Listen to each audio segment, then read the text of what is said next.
नमस्कार, स्वागत है आपका न्यूज बुलेटिन में और मैं हूं आपके साथ सपना पांडे। बुलेटिन की शुरुआत से पहले एक नजर इस वक्त की हेडलाइंस पर। नागपुर में अखंड भारत दिवस कार्यक्रम का आयोजन, केंद्रीय मंत्री नितिन गडकरी हुए कार्यक्रम में शामिल। कहा, उद्योग, रक्षा, स्पोर्ट्स, संस्कृति गतिविधियों और अन्य सभी क्षेत्रों में अच्छा काम कर रहे हमारे युवा। उत्तर प्रदेश विधानसभा में विजन डॉक्यूमेंट 2047 पर बोली सपा विधायक पूजा पाल। कहा, मैंने अपना पति खोया है, सब जानते हैं कि मेरे पति की हत्या कैसे हुई और किसने की। गोरखपुर में सांसद चंद्रशेखर आजाद का सरकार पर निशाना। कहा, भारी बारिश के चलते मेरे संसदीय क्षेत्र में कई कस्बे जलमग्न, आने वाले समय में जनता वोट की चोट से सिखाएगी सबक। गुजरात के व्यारा में स्वतंत्रता दिवस के अवसर पर निकाली गई भव्य तिरंगा यात्रा। राज्य मंत्री मुकेश भाई पटेल ने दिखाई यात्रा को हरी झंडी। हर घर तिरंगा, हर घर स्वच्छता का दिया संदेश। चलिए अब रुक करते हैं खबरों की ओर। नागपुर में केंद्रीय मंत्री नितिन गडकरी अखंड भारत दिवस कार्यक्रम में शामिल हुए। इस अवसर पर नितिन गडकरी ने कहा कि उद्योग, रक्षा, स्पोर्ट्स, सांस्कृतिक गतिविधियों और अन्य सभी क्षेत्रों में हमारे युवा बहुत अच्छा काम कर रहे हैं। होने की संभावना है। हमारे उद्योग क्षेत्र में, हमारे कृषि क्षेत्र में, हमारे डिफेंस क्षेत्र में, हमारे स्पोर्ट्स में, हमारे कल्चरल एक्टिविटीज में, सब क्षेत्र में हमारे युवा लोग बहुत अच्छा काम कर रहे हैं। अभी मैंने शरद पोंक्षे जी को बताया कि आप सबके सहयोग से हम खासदार सांस्कृतिक महोत्सव करते हैं। करीब 17 दिन तक रोज 50,000 60,000 लोग आते हैं और सुबह में भक्ति महोत्सव होता है। उसमें से राम रक्षा स्तोत्र, हनुमान चालीसा हो, भगवत गीता हो, अनेक प्रकार के धार्मिक इस पर 10-10, 20-20 हजार लोग आते हैं। सुबह भक्ति महोत्सव होता है और मुझे बताते हुए खुशी हुई कि हमारे नागपुर के बच्चों ने एक ही समय 30,000 बच्चों ने वंदे मातरम गाकर और मनाचे श्लोक गाकर Guinness book of world record में उसकी नोंद हुई है। हमारे बच्चों को हम स्कूल में राष्ट्रभक्ति की भावना उनके मन में निर्माण हो, इसलिए हम अच्छे अच्छे गीत सिखाते हैं। गीतों से प्रेरणा मिलती है और ये प्रेरणा व्यक्ति को राष्ट्र के लिए काम करने का प्रोत्साहित करती है। मैं आपसे और एक बात कहूंगा कि हमारे रोड्स में बहुत एक्सीडेंट होते हैं। 5 लाख एक्सीडेंट होते, 1,80,000 मौतें होती है और 18 से 34 वयोगट में करीब 66% जवान लड़के और लड़कियों का मृत्यु होता है। अब इसको रोकना हम सबका काम है। मैं ट्रांसपोर्ट मंत्री होने के नाते हम देश भर में कार्यक्रम कर रहे हैं। बच्चों के लिए अच्छे अच्छे कार्यक्रम कर रहे हैं कि हम रूल्स ऑफ द रोड जो है उसका पालन करें। हम स्कूटर या कार पर चलाते समय मोबाइल पर बात ना करें। हम हेलमेट पहने। उत्तर प्रदेश विधानसभा में विजन डॉक्यूमेंट 2047 पर 24 घंटे मैराथन चर्चा को सपा की विधायक पूजा पाल ने संबोधित किया। उन्होंने कहा कि मैंने अपना पति खोया है, सब जानते हैं कि मेरे पति की हत्या कैसे हुई और किसने की। मैं मुख्यमंत्री को धन्यवाद करती हूं जिन्होंने मुझे न्याय दिलाया और मेरी बात तब सुनी जब किसी ने नहीं सुनी। मैंने अपना पति खोया है, जो इस सदन के माननीय सदस्य थे। ये बात किसी से छिपी नहीं है। पूरा सदन जानता है कि उनकी हत्या कैसे हुई थी और किन लोगों ने की थी। मैं धन्यवाद देना चाहती हूँ माननीय मुख्यमंत्री जी को, जिन्होंने मेरे छुपे हुए उन आंसुओं को देखने का काम किया जो वर्षों में किसी ने देखने का काम नहीं किया। मेरा दुख, मेरा तकलीफ माननीय मुख्यमंत्री जी ने देखने का काम किया और सही मायने में मुझे न्याय दिलाने का और देने का काम किया। माननीय अधिष्ठाता महोदय जी, मुझ जैसे पता नहीं कितने प्रयागराज में पीड़ित परिवार को माननीय मुख्यमंत्री जी ने ऐसे अपराधियों को दंड दे करके उनको न्याय दिलाने का काम किया है। और कल शायद मेरी प्रयागराज की जनता मुझे सुनेगी तो वो लोग भी माननीय मुख्यमंत्री जी को धन्यवाद देने का काम करेंगे पुनः दोबारा।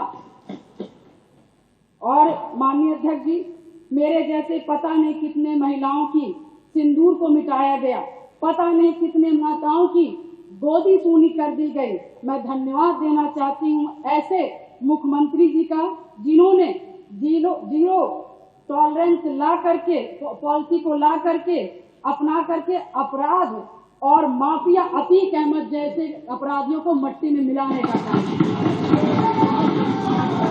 आज प्रयागराज, अधिष्ठाता महोदय जी, आज प्रयागराज ही नहीं अपितु पूरा उत्तर प्रदेश की जनता आज माननीय मुख्यमंत्री जी के तरफ विश्वास की नजर से देखता है कि कोई भी प्रदेश का कोई भी माफिया या भू माफिया हमारे भाई की तरफ, हमारी महिलाओं की तरफ, हमारी बहनों की तरफ बुरी नजर से उठा के देखने का काम करेगा तो उस हर अपराधी को मिट्टी में मिलाने का काम किया जाए। और माननीय अधिष्ठाता महोदय जी, मैं ये कहना चाहूंगी कि कोई जिसकी सबसे बड़ी बात, क्योंकि जो करके दिखा दे उसी पर विश्वास किया जाता है। मैं भी 3 बार इस सदन की विधायक रही हूँ, बहुत छोटी उम्र से रही हूँ। सबकी विश्वास और सबकी आस से मैं यहाँ पर आई हूँ।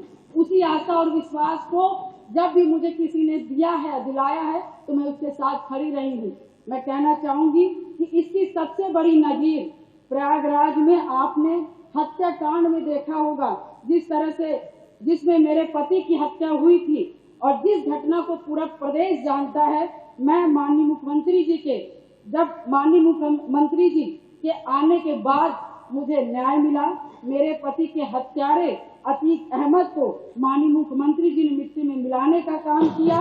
मैं उनके इस जीरो टॉलरेंस पॉलिसी का समर्थन करती हूँ और मुझे लगता है कि इस बात को मैं नहीं कहना चाहती थी, क्योंकि मैंने आज तक चाहे सदन हो, चाहे सड़क हो और चाहे मेरा घर हो, चाहे परिवार हो, मैं विधायक बनी मगर मैंने बहुत ही शालीनता से अपना परिवार, अपना समाज और सदन की मैंने हमेशा गरिमा बनाए रखी। मैंने कभी भी किसी का अपमान नहीं किया। मगर मैं विधायक से पहले मैं 9 दिन की ब्याहता थी। मेरी माँ तो 9 दिन की शादी हुई थी और मैं वहाँ उस ससुराल में मैं विधायक बनने नहीं गई थी। मैं सिर्फ उस घर का रोटी बनाने के लिए गई थी, अपना परिवार बसाने गई थी। मैं विधायक नहीं बनने गई थी। मगर जब मेरे साथ घटना हुआ तो मैंने न्याय के लिए अपना आवाज खोला, अपने अधिकारों को मांगने का काम किया और जो कि मुझे जिस तरह से मुझे सही लगा, मैंने कभी जनता को अपना परिवार समझा, कभी आप सभी माननीय सदस्य को अपना भाई बंधु समझा और आप ही लोग से, सभी लोग से मुझे ताकत मिली। और मुझे लगता है कि प्रयागराज में जो कोई नहीं सोचता था, मैं मिसाल हूँ उन सभी लोगों का, जो कि मैं बहुत गरीब परिवार से, दोनों ससुराल और मैके दोनों परिवार से, बहुत गरीब परिवार से आती हूँ।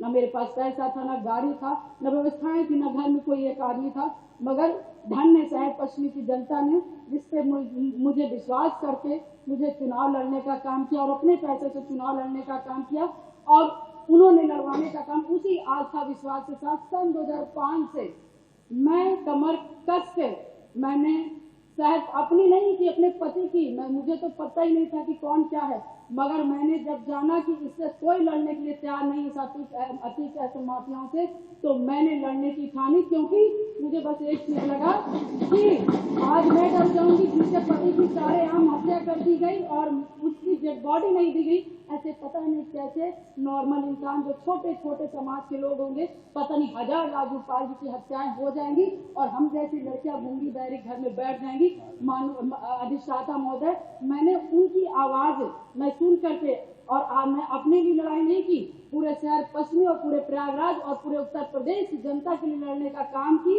और शायद मेरे आराध्य शिव जी को तरस आया होगा, जिन्होंने सरकार बनाई और हमारे जो सबको को मानने वाले भगवान जी, हनुमान जी को मानने वाले हैं, ऐसे मुखिया उत्तर प्रदेश के सरकार के मुख्यमंत्री बने। और शायद मेरी दम घुट रही थी और शायद मुझे दिक्कत हो रही थी और शायद मैं लड़ते लड़ते कहीं न कहीं अंदर से टूट रही थी। शरीर कमजोर हो रही थी, परेशान हो रही थी, ईश्वर को भी तरस आया और महाराज जी को भी तरस आया और मुझ जैसी महिला को न्याय दिलाने का काम किया। उत्तर प्रदेश की जनता को मुझ जैसी महिलाओं को न्याय दिलाने का काम। लखनऊ में विजन डॉक्यूमेंट 2047 पर 24 घंटे की मैराथन चर्चा पर मंत्री स्वतंत्र देव सिंह ने कहा कि विजन 2047 एक विकसित भारत, आत्मनिर्भर भारत, विकसित उत्तर प्रदेश, आत्मनिर्भर उत्तर प्रदेश के बारे में है, जिसका अर्थ है कि 2047 तक देश की स्थिति क्या होगी। साथ ही कहा कि पीएम मोदी और योगी आदित्यनाथ के नेतृत्व में उत्तर प्रदेश एक विकसित राज्य बनेगा।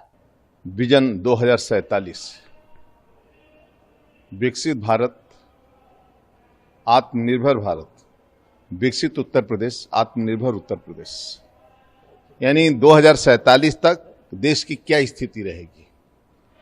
संपूर्ण चर्चाएं आदरणीय मोदी जी, आदरणीय योगी जी के नेतृत्व में संपूर्ण चर्चाएं इस सदन के अंदर 24 घंटा संपूर्ण विधानसभा के विधायकगण, चाहे विधान परिषद के अपने सदस्य भी अपना विषय रखें, क्योंकि 2047 की क्या स्थिति रहेगी।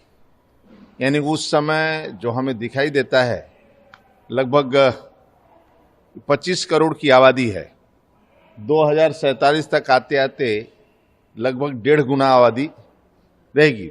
उस समय जल की व्यवस्था क्या होगा, सिंचाई की क्या व्यवस्था होगी, आत्मनिर्भर भारत की स्थिति क्या रहेगी। यानी सभी गांव गरीब किसान के लिए, झुग्गी झोपड़ी इंसान के लिए, आदिवासी, वनवासी, ऐसे सभी की खुशहाली के लिए ये महत्वपूर्ण विषय है और सभी विषयों पर ठीक ढंग से डिस्कशन हो रहा है।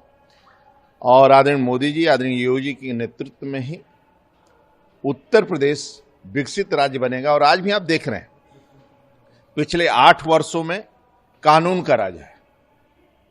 आज कानून का राज है, इसी कारण पूरे देश और दुनिया से लोग भी निवेश करने आते हैं। आज 12 बजे रात को भी गाड़ियां चलती रहती है और इसका उदाहरण है, सबसे बड़ा उदाहरण है दिव्य और भव्य कुंभ। 68 करोड़ लोग आए, 15-15, 20-20 किलोमीटर पैदल चले, रात दिन 24 घंटा गाड़ियां चली, लेकिन एक गाड़ी में चोरी नहीं, डकैती नहीं, लूट नहीं। रात भर देश के कोने कोने से लोग आए और दिव्य और भव्य कुंभ में स्नान किया और एक तरह का निर्मल जल और स्वच्छ जल और डुबकी लगाए। एक गरीब से लेकर करोड़पति तक, एक छोटे कर्मचारी से लेकर डीजीपी तक, मतलब सभी लोगों ने उस दिव्य और कुंभ में एक साथ स्नान किए, न भेदभाव न जातीय। इससे लगता है इस राज्य का कानून व्यवस्था है। यही नहीं, पिछले 8 वर्षों में जो राज्य के अंदर परिवर्तन आया है, आज कहीं दंगा नहीं होता है, बम कहीं नहीं गिरता है। नहीं तो पहले 17 के पहले बम गिरा करते थे, दंगे होते थे। आज गुंडागर्दी नहीं, भ्रष्टाचार नहीं है, जिसके कारण विकास हो रहा है, आत्मनिर्भर। यही नहीं, एक गरीब का पक्का मकान 8 सालों में, प्रधानमंत्री आवास योजना के कारण पक्का मकान तो सभी का बना भी। जिस मुसहर, बनटांगिया, थारू, सहरिया ऐसे लोगों को जिसका मकान नहीं बना, वो मुख्यमंत्री आवास की योजना के तहत वो लोगों का, लाखों लोगों का मकान बनाने का काम किसी ने किया। तो आदरणीय मोदी जी की सरकार, आदरणीय योगी जी की सरकार डबल इंजन की सरकार किया। और ये विषय जो हो रहा है डिस्कशन, इसका एक बुकलेट बनेगा, सभी कमेटी बनेगी, उनका चिंतन होगा, फिर 2047 के एक रूपरेखा तैयार किया जाएगा। इस लक्ष्य को हम लोग कब तक प्राप्त करेंगे और कैसे प्राप्त करेंगे। आदरणीय वित्त मंत्री, आदरणीय मुख्यमंत्री वित्त मंत्री को जिम्मेदारी दिए हैं और एक तरह के आगे की कार्य योजना होगी और हम लोग 47 तक देश को कहां ले जाएंगे, उस स्थिति पर ये चर्चा हो रही 24 घंटा। एक पूजा पाल ने जो विषय उठाया सदन के अंदर, अब समझ लीजिए जिस समय शादी उसकी हुई थी, जो बता रही थी कि 8-10 दिन के अंदर ही, 8-10 दिन के बाद ही, 9 दिन के बाद हमारे पति की हत्या हो गई और करीब अतीक ने हत्या किया। जिस प्रकार वो सदन में बोल रही थी, जो चौका बर्तन करने के लिए घर में आई थी, लेकिन वह बेटी अपने उस समय से संघर्ष कर रही है और उस विधानसभा की जनता उसकी साथ दे रही। और न्याय कब मिला? जब आदरणीय योगी जी की सरकार आई, तब न्याय मिला। तब उसने कहा कि ऐसे गुंडे बदमाशों को मिट्टी में मिलाने का काम किसी ने किया है तो आदरणीय योगी जी ने किया है। तो कानून अपनी जगह काम करता है, जो कानून है वो लोग काम करते हैं। और पूजा पाल जिस प्रकार विषय उठाई, वास्तव में उसको न्याय मिला है, आज उसको सुरक्षा है और शानदार विषय उठाई और जो सत्यता के आधार पर विषय उठाई। गोरखपुर में सांसद चंद्रशेखर आजाद ने भारी बारिश से खराब हुए हालात को लेकर सरकार पर निशाना साधा। उन्होंने कहा कि मेरे संसदीय क्षेत्र में कई कस्बे जलमग्न हैं, फसलें खराब हो गई हैं, बच्चे स्कूल नहीं जा पा रहे हैं। मैंने संसद में आवाज उठाई। आज उत्तर प्रदेश में सरकार गड्ढे नहीं भर रही, गड्ढों में सरकार चली गई है। तानाशाही के साथ सरकार नहीं चलती, जनता में बहुत विरोध है। आने वाले समय में जनता वोट की चोट से सबक सिखाएगी। विपक्ष को अपनी जिम्मेदारी को मजबूती से अदा करनी चाहिए। हम तो जब हाउस नहीं चलता था तो हाउस के बाहर जो है, जो बाउंड्री वाल उसके बाहर तख्ती लेके प्रदर्शन करते थे। कितने ऐसे विषय हैं जिनको हम लोगों ने उठाया। ये जो स्कूल का मर्जीकरण चल रहा था या बिजली का निजीकरण हो रहा था, ये तमाम मुद्दों पे हमने आवाज उठाई। एक दवाई एक दाम की आवाज उठाई, एडवोकेट प्रोटेक्शन एक्ट की आवाज उठाई। कोशिश की कि जिन मुद्दों को सरकार ने, जो हम वहां हाउस में नहीं कह पा रहे हैं, हाउस में चलने की वजह से, उनको भी जनता के सामने रखा जाए। और मैं मीडिया का धन्यवाद दूंगा कि बहुत सारे ऐसे विषय जब उठे तो सरकार को उन पर फैसले लेने पड़े हैं। अभी भी बहुत सारे विषय हैं, हमारे यहाँ नहीं चला 16 दिन से विजन सदन नहीं चला, यहाँ तो 24 घंटे चलने की बात हो रही। तो हम लोगों ने तो कोशिश किया कि हमारे विषय उठा। अब जल भराव की स्थिति क्या है, मैं जिस लोकसभा क्षेत्र से जीत के आया नगीना में, वहाँ कई कस्बे ऐसे हैं जो जलमग्न हो रहे हैं। नहटोर है, नजीबाबाद है, धामपुर है, बरसाती नदियां उफान पे, हम गंगा से कनेक्टेड हैं। गंगा के आसपास के एरिया में सारी फसलें नाश हो गई। मैंने पार्लियामेंट में आवाज उठाई, मुख्यमंत्री जी को पत्र लिखा, जल शक्ति मंत्री को पत्र लिखा। क्या हुआ, उसका परिणाम क्या हुआ, कोई पूछने वाला नहीं है। रोटी के लाले पड़ गए हैं, बच्चे स्कूल नहीं जा पा रहे हैं। गड्ढों में सरकार गड्ढे नहीं भर रही, गड्ढों में सरकार चली गई है आज उत्तर प्रदेश में। और मैं फिर कह रहा हूं, इस तानाशाही के साथ सरकार नहीं चलती। जनता में बहुत विरोध है और जनता आने वाले चुनाव में वोट की चोट से सबक सिखाएगी। ये राहुल गांधी, प्रियंका गांधी और जो है अखिलेश जी को गिरफ्तारी को कैसे देखते हैं, जो उस दिन हुए थे? नहीं देख, फिर मैं कह रहा हूं, जब कोई सत्ता के द्वारा जो गलत पॉलिसियां लाई जा रही है उनके खिलाफ अगर कोई संघर्ष करेगा तो गिरफ्तारी से डरना नहीं चाहिए।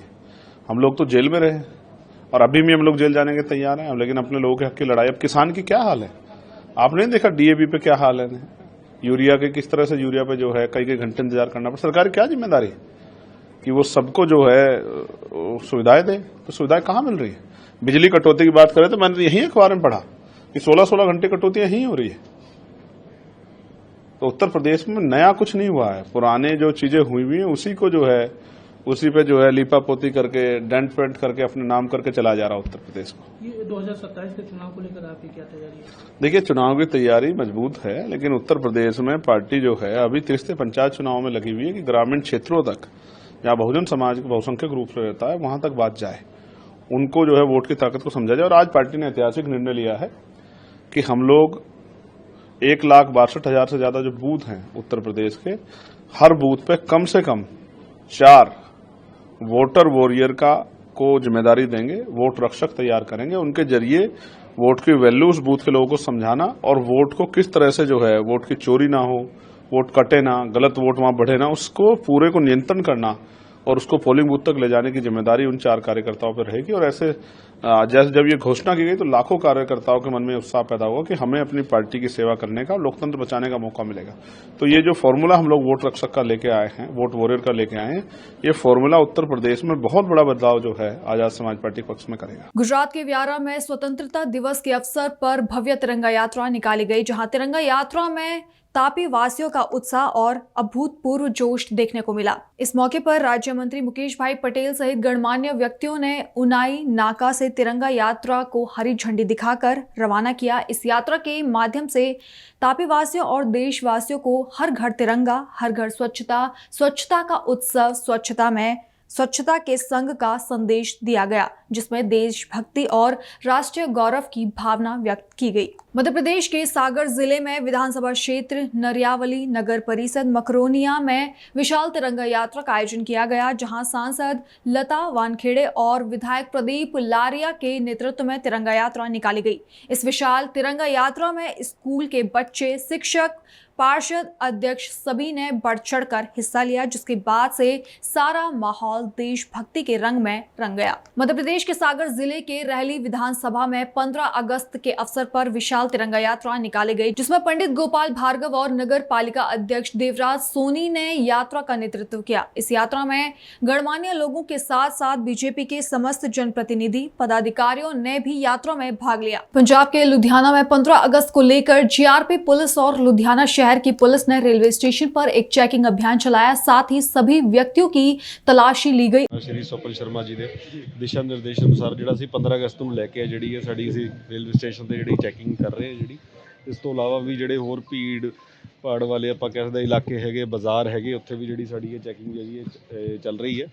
ਤੇ ਫਿਲਹਾਲ ਜਿਹੜਾ ਅਸੀਂ ਰੇਲਵੇ ਸਟੇਸ਼ਨ ਤੇ ਜਿਹੜਾ ਹੈਗਾ ਕਿ ਅਸੀਂ ਕਰ ਰਹੇ ਹਾਂ ਕਿ ਜਿਹੜਾ 15 ਅਗਸਤ ਨੂੰ ਲੈ ਕੇ ਜਿਹੜੇ ਲੋਕ ਹੈ ਥੋੜ੍ਹਾ ਜਿਹਾ ਉਹ ਸਿਕਿਉਰ ਫੀਲ ਕਰਨ। ਇਸ ਤੋਂ ਇਲਾਵਾ ਤਾਂ ਜਿਹੜੇ ਮਾੜੇ ਅਨਸਰ ਨੇ ਤੇ ਉਹਨਾਂ ਦੇ ਵਿੱਚ ਡਰ ਦਾ ਮਾਹੌਲ ਪੈਦਾ ਕਰੇ ਤੇ ਜਿਹੜਾ ਆਪਣਾ 15 ਅਗਸਤ ਦਾ ਫੰਕਸ਼ਨ ਹੈਗਾ ਉਹ ਬਿਲਕੁਲ ਸਹੀ ਤਰੀਕੇ ਨਾਲ ਸ਼ਾਂਤੀਪੂਰਵਕ ਜਿਹੜਾ ਹੈਗੀ ਉਹ ਗੁਜ਼ਰ ਜਾਵੇ। सर इस बार 15 अगस्त ਨੂੰ ਲੈ ਕੇ ਕੋਈ ਕਾਲ ਵਗੈਰਾ ਥ੍ਰੈਟ ਕਾਲ ਕੋਈ ਨਹੀਂ ਹੈਗੀ, ਨਾਰਮਲ ਕੋਈ ਸਪੈਸੀਫਿਕ ਨਹੀਂ ਹੈਗੀ ਹੈ, ਨਾਰਮਲ ਜਨਰਲ ਅਲਰਟ ਹੈਗਾ।